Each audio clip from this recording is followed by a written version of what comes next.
Good morning India. जरूरत नहीं है आपको न्यूज चैनल के सामने पूरे दिन बैठे रहने की, बस 3 मिनट में सारी खबरों को लेके आया है आपके सामने फास्ट 15। ओल्ड मालदा के दुधियाबाड़ी इलाके में शनिवार सुबह माध्यमिक की एक छात्रा की रहस्यमयी मौत से पूरे इलाके में सनसनी फैल गई। 10वीं की छात्रा का खून से लथपथ शव शनिवार सुबह बरामद किया गया।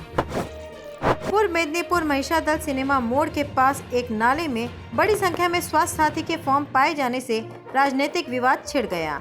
सुबह लोगों ने देखा कि नाले में स्वास्थ्य साथी के फॉर्म पड़े हैं, जो कि रामनगर एक ब्लॉक के लोगों द्वारा भरे हुए हैं। उसे देखकर भाजपा ने कटाक्ष किया कि सरकारी दफ्तर से ये फॉर्म नाले में कैसे आ गए।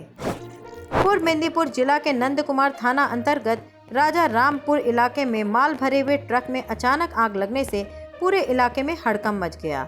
जिस दौरान ये घटना घटी उस दौरान ट्रक में ड्राइवर और खलासी दोनों ही मौजूद थे। कोलकाता के चंदन नगर पुलिस कमिश्नरेट ने चुराए गए या खोए गए 300 मोबाइल फोन उनके मालिकों को लौटा दिए हैं। चूचड़ा में 32वें सड़क सुरक्षा के मंच से ये मोबाइल उनके मालिकों को सौंपा गया। सड़क दुर्घटना में 3 लोगों की मौत हो गई। घटना तारकेश्वर थाना अंतर्गत तुलना गांव की है। जानकारी के अनुसार आराम बाग से बाइक में सवार होकर 3 युवक तारकेश्वर की ओर आ रहे थे। उसी दौरान बाइक पेड़ से जा टकराई और अनियंत्रित होकर दोबारा ट्रांसफार्मर से टकरा गई। दमदम कैंटोनमेंट गोरा बाजार स्थित एक फ्लैट में पुलिस ने एक भाई और बहन का सड़ा गला शव बरामद किया। मृतकों की पहचान 40 वर्षीय अनिकेत और 37 वर्षीय देवदूती के रूप में हो गई है। जानकारी के अनुसार स्थानीय लोगों ने पुलिस को फोन कर बताया कि उनके बिल्डिंग के एक फ्लैट से दुर्गंध आ रही है। पश्चिम बंगाल में आसन विधानसभा चुनाव से पहले गरीब तबके के खुश रहने की कवायद में ममता बनर्जी की सरकार जुटी हुई है। अब राजधानी कोलकाता में ममता बनर्जी के नाम पर मां की रसोई नाम से एक योजना शुरू की जा रही है। इसमें 5 रुपए में गरीबों को भरपेट अंडा चावल खिलाया जाएगा। निवाड़ देर शाम पश्चिम बंगाल में बीजेपी नेता पर जानलेवा हमला हुआ। इस बार ये हमला बंगाल बीजेपी नेता फिरोज कमल गाजी उर्फ बाबू मास्टर पर हुआ है। उनकी गाड़ी को रोककर उन पर बम और गोलियों के ताबड़तोड़ हमला किए गए। इसके बाद 10 से 12 बदमाशों ने गाड़ी घेरकर गोलाबारी की। बाबू मास्टर बशीरहाट में कोलकाता से आ रहे थे। इस हमले से वो बुरी तरह घायल हो गए। टीएमसी सांसद महिला मोत्रा ने केंद्रीय सुरक्षा बल की तैनाती को लेकर सवाल उठाए। महुआ मोत्रा ने आरोप लगाया कि उनके घर के बाद बीएसएफ की तैनाती पर उनकी जासूसी करवाई जा रही है। उन्होंने मांग की है कि ये तैनाती हटा दी जाए। महुआ मोइत्रा ने इसको लेकर दिल्ली पुलिस को चिट्ठी भी लिखी है। हम ना स्मगलर के साथ कोई रिश्ता रखते, ना कोई ईडी सीबीआई का मेरा मामला है। तो हमारे घर में कोई आता जाता है, इट्स ओपन। सो हमने कहा कि जो ये कर रहे हैं उनको बस हम पूछे और सबके सामने ही पूछे। इसीलिए हमने ट्वीट किया और हमने एसएचओ और दिल्ली पुलिस कमिश्नर को हम पूछना चाहते हैं। Surely they have done it under orders कि if you have done it to protect me, let me tell you, I'm a citizen of India. Please don't waste your resources on just protecting me. Protect everybody. Protect everybody, not just me. I don't need anything special. I don't take security. And B, if you are not protecting me, if you are surveilling me, then ask me what I do. I'll tell you myself. I have nothing to hide. But don't put these people outside my house because Indian democracy is already under threat. Don't make us feel like we are living in a Russian gulag.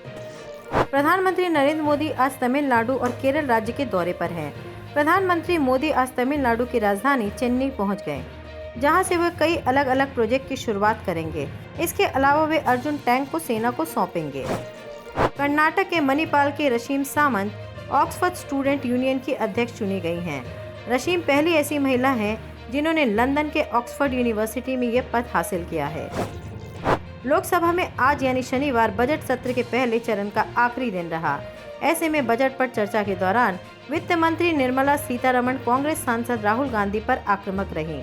उन्होंने राहुल गांधी को भारत के लिए विनाशक बताया। वित्त मंत्री की इस टिप्पणी पर कांग्रेस सांसद और रंजन चौधरी ने आपत्ति जताई है। अधीर रंजन ने कहा है कि वित्त मंत्री अर्थव्यवस्था के लिए हानिकारक हैं। Immediately I stood up there and objected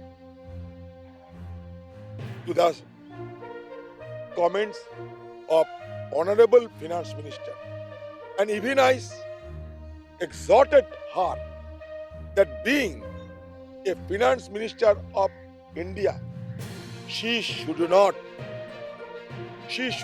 indulge in such kind of unparliamentary activities inside the house.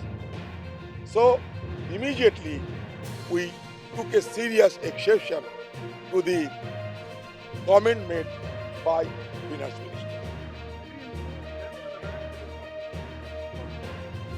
देखिए, एग्रीकल्चर में सेस की बात तो हो रही है। आप जानते हैं कि हमारे कॉन्स्टिट्यूशन में सेस और सरचार्ज, इससे जो धन और राशि कमाया जाते हैं, ये धन सूबे की सरकार को नहीं बांटा जाता। ये धन सारे इकट्ठा करके सेंट्रल गवर्नमेंट अपने एक शिकार में रख देते हैं, अपने कॉफर में रख देते हैं। कोरोना वायरस को फैलने से रोकने के लिए सरकार ने देश भर में लॉकडाउन लागू कर दिया। लॉकडाउन का सख्ती से पालन कराने के लिए कई बंदिशें लगाई गई है और इनका उल्लंघन करने वालों पर केस दर्ज कर कानूनी शिकंजे में कसा भी गया था। अब योगी गवर्नमेंट का बड़ा फैसला, आम लोगों पर दर्ज लॉकडाउन वायलेशन के केस अब हटेंगे। राजस्थान के रूपनगढ़ में किसान ट्रैक्टर रैली में शिरकत करने कांग्रेस के पूर्व अध्यक्ष राहुल गांधी ट्रैक्टर पर सवार होकर पहुंचे। राहुल गांधी ने राजस्थान दौरे पर दूसरे दिन शनिवार की सुरसुरा में लोक देवता तेजासी महाराज मंदिर में दर्शन किए। हिंदुस्तान का सबसे बड़ा बिजनेस कृषि का बिजनेस है। अगर आप सोचते हैं कि गाड़ी बनाने का बिजनेस सबसे बड़ा है या हवाई जहाज उड़ाने का बिजनेस सबसे बड़ा है, तो आप गलतफहमी में हैं। हिंदुस्तान का सबसे बड़ा बिजनेस, सबसे बड़ा व्यापार कृषि है। और ये सबसे जरूरी बात सुनिए, 40 लाख करोड़ रुपए का बिजनेस है, दुनिया का सबसे बड़ा बिजनेस है। और यह बिजनेस किसी एक व्यक्ति का नहीं है। अगर आप गाड़ी बनाने का बिजनेस देखें तो वहां एक व्यक्ति महिंद्रा गाड़ी बनाता है, दूसरा व्यक्ति टाटा गाड़ी बनाता है, पूरा का पूरा धंधा उनका है। कृषि का बिजनेस ऐसा नहीं है। कृषि का बिजनेस हिंदुस्तान के 40% लोगों का बिजनेस है। इसमें किसान शामिल है, छोटे व्यापारी हैं, छोटे बिजनेस वाले हैं, मिडिल साइज बिजनेस वाले हैं, मजदूर हैं, ये सब इस बिजनेस के भागीदार हैं। अब नरेंद्र मोदी जी चाहते हैं, नरेंद्र मोदी जी चाहते हैं कि ये पूरा का पूरा बिजनेस उनके 2 मित्रों के हवाले हो जाए। कानूनों का यही लक्ष्य है।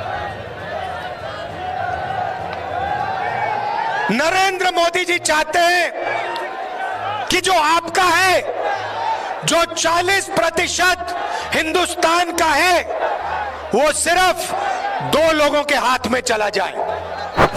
उत्तर प्रदेश सरकार ने स्कूल खोलने के बाद अब कॉलेज और यूनिवर्सिटी खोलने की भी तारीखों का ऐलान कर दिया है। योगी सरकार ने 15 फरवरी से राज्य में कॉलेज, विद्यालय और अन्य सभी शैक्षणिक संस्थानों को फिर से खोलने का फैसला किया है। कांग्रेस और यूनिवर्सिटी को कोविड नियमों का पालन करना होगा। कैंपस में बिना मास्क किसी का भी प्रवेश की अनुमति नहीं दी जाएगी। आज के लिए बस इतना ही, कल फिर मिलेंगे।